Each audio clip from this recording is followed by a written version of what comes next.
Bonjour chers abonnés, bonne année, meilleurs vœux, plein de bonnes choses pour vous et que du bonheur.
Et bien le bonjour mes chers abonnés, me voici chez JSL Auto à Aubagne. Content de pouvoir filmer la nouvelle JS 50 2022 en Sport Pack avec les nouvelles carrosseries.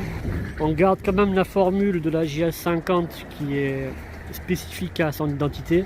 Mais pour l'instant on n'a que 3 JS 50, on a la Sport Pack, la Sport Ultimate qui est au catalogue et la JS 60 Chic, la JS60 Ultimate. On peut voir qu'on a ce bleu Odyssey. Alors au catalogue on a un bleu Odyssey, un rouge Toledo pour la Sport Pack. On a un gris graphite, un noir intense et un bleu Odyssey. Le pare-choc a été changé avec une belle ouverture au niveau du refroidissement, avec carrément la nouvelle calandre, les feux qui sont mis en place de chez PSA. La calandre au niveau du capot totalement différente, un peu plus large je dirais. Et en plus on voit carrément le logo qui est limite, je dirais, fait exprès pour montrer la marque directement. Audi je dirais, le côté plutôt grosse allemande. Les feux LED, j'aime beaucoup ce bleu Odyssey. Ce bleu, si je ne me trompe pas, c'est le bleu qu'on retrouve chez Dacia. Le capot qui est toujours le même, comme on peut voir. On peut voir justement une de 2018-2019 qui est pratiquement totalement différent. Regardez la différence. La calandre qui est un peu plus allongée. Et là, hop, la calandre qui est un peu plus large. On a 2 bails d'essuie-glace. Je préfère quand même le préciser. Le pavillon noir, qu'on retrouve ce petit creux comme auparavant. Enfin, des nouveaux rétros. Bon, c'est pas des rétros électroniques, hein. Pas étonné quoi, pour le budget. Après, on a des jantes couleur noir mat, 15 pouces Vega, en couleur chromée. Il me semble que sur la Ultimate, c'est en 16 pouces. On a les étriers rouges, qui est bien visible. Notre frein à disque, garde-sol. Vraiment le côté sportif, comme on peut voir. Au niveau des archets de roue, regardez cette architecture de la JS50. On a les clignotants ici. Et aussi on a la pré-découpe des clignotants au niveau des rétros. Et la coque c'est pratiquement à peu près la même que sur la Xam coupée, parce que ce rétro me rappelle beaucoup ce que j'ai pu tester chez Xam en version thermique ou électrique. Regardez la même enveloppe. Rien à changer de ce côté là. On retrouve toujours le côté DS3. On a ces petits gants qui sont ici. Les clés n'ont pas changé, ça reste toujours les clés Fly Up. Alors l'ouverture de porte avec une sonorité plus ou moins la même, hein. Ça n'a pas trop changé. Ce sont les panneaux de porte de la JS60. Sur la Ultimate, on a les insérations des LED intérieurs qui sont comme sur la CH46. Hein. Et là, on a carrément une baguette, littéralement, je veux dire, noir brillant. Toujours les mêmes vide-poche au niveau de l'ouverture de porte, avec l'ouverture de porte chromée. Le vide-poche qui est ici, qui est assez littéralement très court. Et ils ont tout repris d'en fait de la JS60. Les sièges sport baquets simili-cuir. Sur la version Ultimate, on a des sièges avec les surpiqûres rouges, comme on retrouvait celle que j'avais avant de 2018 en version L. Et franchement, on peut voir qu'il y a quand même eu du progrès parce que il était quand même temps de voir une autre plateforme. La tablette est bien mise en place et facile à pianoter, à pouvoir changer les radios, à pouvoir même décrocher facilement au téléphone. On a deux volants en fait, d'après ce que j'ai vu sur le fascicule. On a celui-ci et un autre qui me semble n'est pas chromé. On a un nouveau pare-choc avec les sorties d'échappement factices. On n'a pas les échappements chromés qu'on avait d'habitude comme sur les précédentes. Là on a que sur par exemple la version Ultimate. Un bail d'essuie-glace, le petit spoiler qui lui va à merveille et qui est bien allongé, et le pare-choc est totalement différent. Deux double ports USB, les tweeters qui sont ici à l'avant, voilà, le micro, l'haut-parleur qui est ici comme on peut voir, et franchement voilà, on est très bien. Par contre dessus on peut avoir la clim, on peut avoir la fermeture centrale des portes, le cendrier est en option, les tapis de sol sont en option aussi. La direction assistée sur la Sport Pack est en option aussi. Et c'est Pioneer, c'est une tablette de 10 pouces. Et on a carrément le tableau de bord qui est mis en 3 parties. Sur la Ultimate, on a les feux LED qui sont mis en place directement incorporés au tableau de bord. Après, honnêtement, j'ai l'impression de retrouver à peu près le même tableau de bord, mais reconfiguré d'une autre manière. Parce que les aérations qui sont mises de chaque côté, j'aurais préféré qu'il y en aurait 4 comme sur la Casa ou comme chez Xab. On a une casquette totalement différente comme on peut voir ici. Le compteur reste le même, le compteur digital. Ça reste le même avec les aiguilles ici. Le cadran qui est ici, pareil. Toujours ces petites molettes comme on retrouve qu'auparavant. Voilà. Toujours pareil. Par contre les molettes elles ont changé parce qu'il y a un petit du cuir, mais je sais pas ce que c'est comme matière. Qui est plus agréable parce qu'avant c'était carrément du plastoc assez brut et là c'est totalement différent. Franchement j'ai l'impression que c'est un peu plus facile, hein. Voilà, plus facile que sur la précédente. On a ici un vide-poche pour mettre son smartphone. Ça franchement c'est une bonne idée. Même moteur, le 492 comme auparavant. La batterie qui est toujours au niveau du siège. Plus le coussinet qui était qu'auparavant, qui était directement sur le moteur même. La courroie au niveau du variateur qui est ici. L'alternateur ici. Le refroidissement ici. Liquide de frein. Plutôt le moteur est mis à l'avant. On peut voir que tout est facile à démonter sans aucun problème. Et par contre on n'a pas de coussinet au niveau du capot, hein. Ça c'est totalement différent, on l'a pas du tout. La hauteur de coffre qui est assez acceptable. Et on a le coffre qui est assez profond. Les planches arrière, les petits bouchons qui sont là, autrefois ils étaient ici, maintenant ils sont incorporés directement là. Pompe anti-crevaison qui est au niveau du siège, sous le siège directement. On n'a plus les filets de rangement, ça franchement c'était plutôt sympa parce que ça il l'a enlevé. La cloison de coffre elle est en option. La clim elle est carrément, si par exemple vous voulez l'option, elle est carrément en dessous. Et il n'y a pas de petit compartiment comme on retrouve sur la Casalini ou chez Châtenay. Le frein à main, ça va, il est agréable. Par contre, les sièges, on est un peu plus en hauteur que sur les sièges précédents. On a la direction assistée sur celle-ci, parce que je vois qu'il y a un petit angle. Donc c'est parti. Allez, let's go. On a Easy Park qui est mise en place. Les commodos, ça reste toujours les mêmes.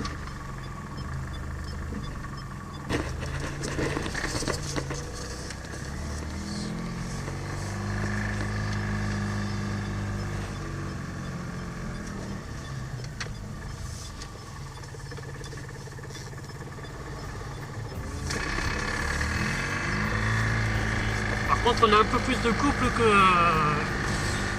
sur la précédente, j'ai l'impression. À moins que ça fait tellement longtemps que j'ai pas roulé sur une IG, donc ça fait que je me réhabitue. Les sièges, on est un peu plus en hauteur. 1, 2, 3, go!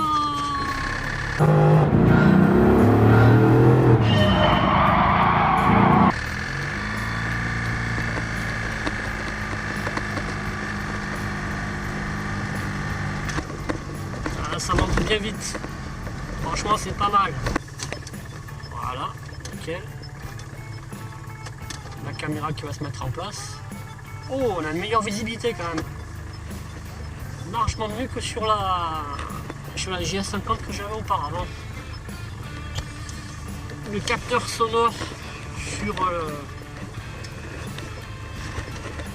sur la tablette, on la passe. Suspension, franchement ça va, hein. C'est pas dégueulasse. Honnêtement, ça se manie très bien.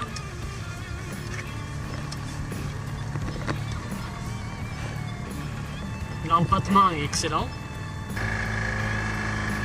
Ça me manque la couloir centrale au niveau de la console, ça me manque beaucoup.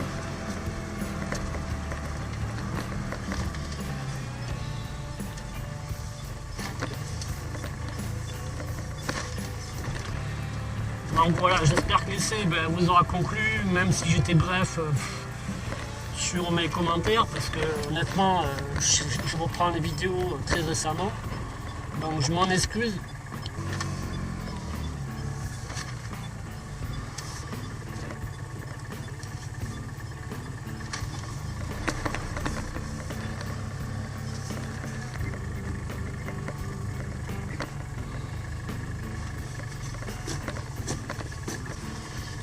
Facile à manœuvrer.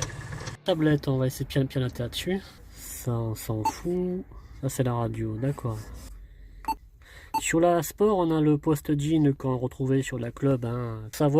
Pour savoir les versions qui étaient sur les précédentes, Sport Young, la Elegance, la Club. Pour l'instant, non, c'est pas au catalogue. On a que la Sport Pack, la Sport Ultimate. La Elegance, je pense qu'elle est remplacée par la JS60 Chic pour l'instant. Et à savoir si par la suite ils vont faire une version L de la JS50. Voilà, on retrouve en tête, on retrouve la Ultimate en bleu Riff. On a un blanc glacier sur la Sport. Sur la Sport, on a blanc glacier noir intense. Sport Pack blanc glacier, gris graphite, bleu Odyssée, rouge Toledo, noir intense. La Ultimate, on a bleu Riff, gris asphalte, blanc glacier et aussi on a noir intense et rouge Toledo.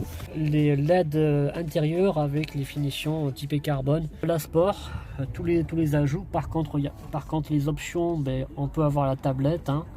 La Sport, on peut l'avoir, ça c'est pas un problème. Par des concessions, vous la propose directement en DCI. Donc le fascicule que je vous montrais, je vous propose sur le Progress, sur le catalogue. Alors sur la Sport Pack, on a directement inclus tablette, la direction assistée qui est mise en option, les sorties audio, c'est-à-dire sur les 3 ports audio, les baffes à l'arrière comme sur les Ultimate précédentes. JS60 Chic a carrément tous les équipements qui sont de série, certaines sont en option sur la JS50 et d'autres sont mis directement sur la JS60 et la Ultimate. Alors voici déjà la JS50 en sport. Alors elle est vendue à 13 999 en moteur Progress. Après vous avez l'espèce de crédit à 140 €. Après, il faut savoir que c'est 1000 € de plus sur le DCI Ultimate, c'est directement mis en DCI et sur la Sport Pack dans pratiquement toutes les concessions en DCI même. les prix ont quand même été élevés. Le siège de la Ultimate est totalement différent de la Sport Pack. On a 4 jantes, je crois. On a Vega, 15 Vega noir mat, gris chromé, et aussi on a les jantes en 16 pouces extrême. Franchement, je trouve que c'est quand même assez cher pour ce qu'ils proposent l'IG. Ben, vous allez me dire, bon, c'est les prix qui sont établis directement dans chaque marque. Mais quand on regarde bien, entre la M20, ce qu'ils proposent chez Casalini, et la JS60, c'est quand même à se poser des questions. Donc voilà. En tout cas, ça reste mon avis. JS60 Ultimate, pratiquement 200 euros de plus, comme on peut voir. Voilà. Chez Microcar, on a ce que je vous ai montré la dernière fois, que ça soit en duet.